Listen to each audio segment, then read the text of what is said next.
దేవుని ఘనమైన నామమునకు స్తోత్రములు. ఈ వాగ్దానమును వింటున్న మీకందరికీ మన ప్రభువును ప్రియ రక్షకుడైన యేసుక్రీస్తు నామములో శుభములు, మా హృదయపూర్వకమైన వందనములు. ఈరోజు మీ కొరకైన దేవుని వాగ్దానము సామెతలు గ్రంథము 28వ అధ్యాయము 20వ వచనము. నమ్మకమైన మీకు దీవెనలు మెండుగా కలుగును. మంచి దేవుడైన యేసయ్య ఈ మంచి వాగ్దానమును నిశ్చయముగా నేడు మనందరి వినికిడిలో నెరవేర్చునుగాక. ఆమేన్. ఈ వాగ్దానాన్ని వింటున్న ప్రియ దైవ జనాంగమా, ఎవరైతే దేవుని దృష్టికి నమ్మకముగా జీవిస్తారో, నమ్మకమైన ప్రవర్తన కలిగి ఉంటారో వారందరికీ ఆయన మెండైన ఆశీర్వాదాలు అనుగ్రహిస్తారు. వారిపైన దీవెనలు మెండుగా కుమ్మరిస్తారు. ఈ రోజున మెండైన ఆశీర్వాదాలను ఆశించేవారు ఉన్నారు కానీ, మెండుగా దీవెనలు పొందాలని కోరుకునేవారు ఉన్నారు కానీ, దేవుని దృష్టికి నమ్మకముగా ఉన్నారా? నమ్మకస్తులుగా జీవించగలుగుతున్నారా? దేవుని యొద్ద నివసించున్నట్లు ఆయన నమ్మకస్తులైన వారి కొరకు కనిపెట్టుచున్నారటండి. ఆయన దృష్టి మన మీద ఉండాలి అంటే, ఆయన మనలను దృష్టించినప్పుడు మనము దేవుని దృష్టికి నమ్మకస్తులుగా ప్రవర్తించాలి.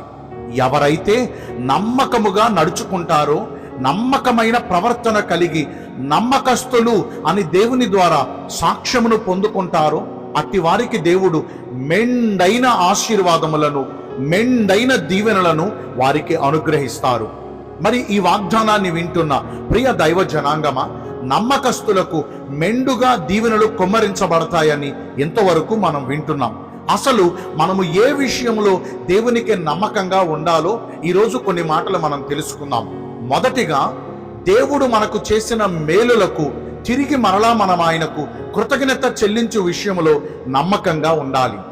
మనలో చాలా మంది దేవుని ద్వారా మేలులు పొందుకున్నారు, దేవుని ద్వారా ఆశీర్వాదాలను అనుభవిస్తున్నారు. కానీ తిరిగి ఆయనకు కృతజ్ఞత చెల్లించవలసి వచ్చేటప్పటికీ వెనకడుగు వేస్తున్నారు, ఆయనను మరిచిపోయే వారిగా ఉంటున్నారు. అలాంటి వారి విషయంలో దేవుడు ఎంతో బాధపడుతున్నారండి. ఒక రోజున యేసుక్రీస్తు ప్రభు వారి యొద్దకు 10 మంది కుష్ఠరోగులు వచ్చారు. వారందరినీ యేసు ప్రభు వారు బాగు చేశారు. అందులో 99 వారి వారి ఇళ్లకు, వారి వారి వ్యాపారాలకు, ఇతరాత్ర కార్యక్రమాలకు వెళ్ళిపోయారు. కానీ అందులో ఒక్కడు మాత్రము ఆయన చేసిన మేలులను జ్ఞాపకం చేసుకుని తిరిగి మరలా ఆయన యొద్దకు వచ్చి ఆయనకు కృతజ్ఞతను చెల్లిస్తున్నారు. ఈ విషయములో దేవుడు ఎంతో సంతోషించారు. అదే సమయంలో కృతజ్ఞత చెల్లించని, ఆయనను మహిమపరచని, ఆయన కార్యములను వెంటనే మరిచిపోయిన ఆ 99 కొరకు ఆయన బాధపడుతున్నారు. మరి ఈ రోజున ఆయనను మరిచిపోయిన ఆ 9 మంది లిస్టులో మనం ఉన్నామా? నమ్మకంగా ఆయనకు కృతజ్ఞత చెల్లించిన ఆ ఒక్కడిలాగా మనం ప్రవర్తిస్తున్నామా? ఆయనకు నమ్మకముగా కృతజ్ఞతలను చెల్లించాలి. భక్తుడైన దావీదు అంటాడు, నా ప్రాణమా యెహోవాను స్తుతించుము, ఆయన చేసిన ఉపకారములలో దేనిని మరిచిపోకుము అని తన ప్రాణాన్ని తాను సముదాయించుకుంటూ దేవునికి మనస్ఫూర్తిగా కృతజ్ఞతలు చెల్లిస్తున్నాడు. ఈ రోజున కృతజ్ఞత చెల్లించే విషయంలో మనము నమ్మకముగా ఉండాలి. మన పూర్వీకులు, మన పితరులైన ఇశ్రాయేలీయులు వాగ్దాన భూమిని చేరుట కొరకు వారు ప్రయాణం మొదలుపెట్టారు. కానీ వారిలో అనేకులు మార్గమధ్యములోని సంహారపు దూత ద్వారా సంహరించబడ్డారు. వాగ్దాన భూమిని చేరకుండానే వారు మార్గమధ్యములోనే సంహరించబడ్డారు. కారణం ఏంటో తెలుసా? వారు ఆకలి అన్నప్పుడు దేవుడు దేవదూతలు భుజించు భోజనాన్ని వారికి ఇచ్చాడు. వారు దప్పిక అన్నప్పుడు ఎడారులలో సెలయేరులు ప్రవహింపజేశాడు. బండలను బద్దలగొట్టి వారి కొరకు మధురమైన జలాలు కురిపించాడు. ఆకాశము నుండి పూరేళ్ల వర్షమును వారి కొరకు అనుగ్రహించారు. ఇలా 1, 2 ఎన్నని చెప్పమంటారు? ఎన్ని రీతులుగా ప్రభు వారిని జ్ఞాపకం చేసుకుని మేలులు దయచేశారు. కానీ వారు తిని తాగి తృప్తి పొంది వారు హృదయమున గర్వించి దేవుణ్ణి మరిచిపోయారు. దేవునిని మరిచిపోయిన, దేవుని కార్యాలను మరిచిపోయిన హేతువు చేత వారు వాగ్దాన భూమికి చేరలేకపోయారు. మరి ఈ రోజున మనము దేవునిని అడుగుతున్నాము, దేవుడు మనకు అనుగ్రహిస్తున్నారు. మరి తిరిగి మరలా మనం ఆయనకు కృతజ్ఞత చెబుతున్నామా? మనం ఈ రోజున ఈ స్థితిలో ఉండటానికి గల కారణం ఏంటి అని థింక్ చేసిన వారు దేవునికి థ్యాంక్స్ చెప్పకుండా ఉండలేరటండి. మరి మనము ఇక నుంచి అయినా దేవుడు చేసిన ప్రతి మేలులకు కృతజ్ఞతా హృదయం కలిగి ఉందామా?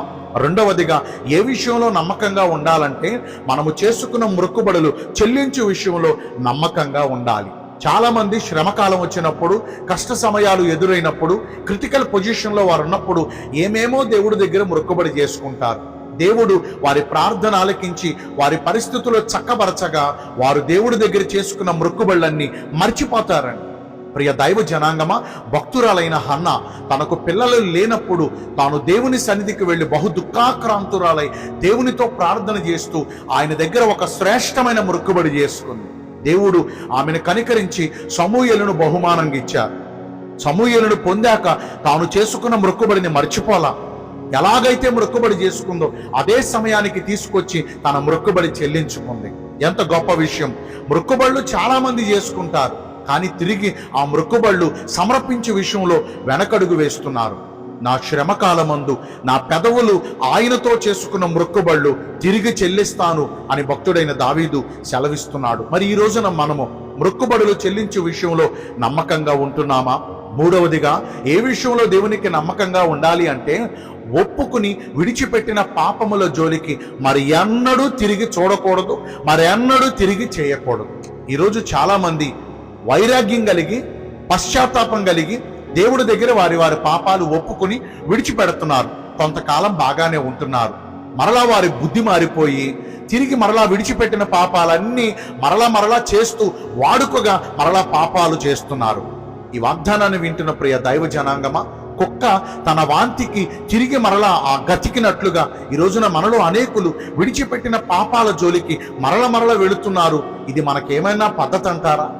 వాగ్దానాన్ని వింటున్న ప్రియ దైవ జనాంగమా, 3 విషయాలు మనం తెలుసుకున్నాము. ఏ విషయంలో మనం దేవునికి నమ్మకంగా ఉండాలి? మొదటిగా, కృతజ్ఞత చెల్లించే విషయంలో మనం దేవునికి నమ్మకంగా ఉండాలి. మొక్కుబడులు అర్పించే విషయంలో మనం దేవునికి నమ్మకంగా ఉండాలి. విడిచిపెట్టిన పాపముల జోలికి మరెన్నడూ తిరిగి చూడకుండా చేయకుండా ఆ విషయంలో మనం నమ్మకంగా ఉండాలి.